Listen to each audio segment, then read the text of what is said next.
Ever felt like something happened on your computer, but you don't know what or when?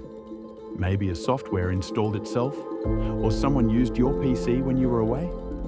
Today, I'll show you a simple way to check everything that's happened on your computer using a built-in Windows tool called Event Viewer.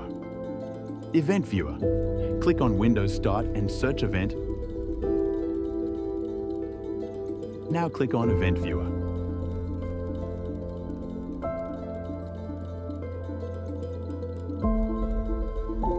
Now click on Windows Logs. Windows event logs provide details about hardware and software events. As a result, network administrators are able to monitor potential threats and performance problems. Right-click on any event and click on Properties. Here you can see Event ID, level, source, name and more.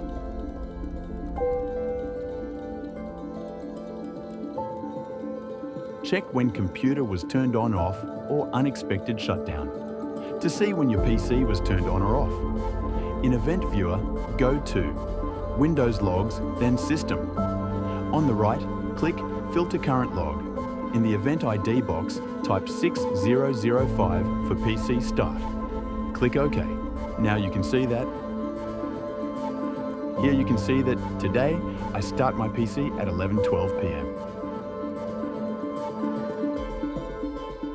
6006 for PC shutdown.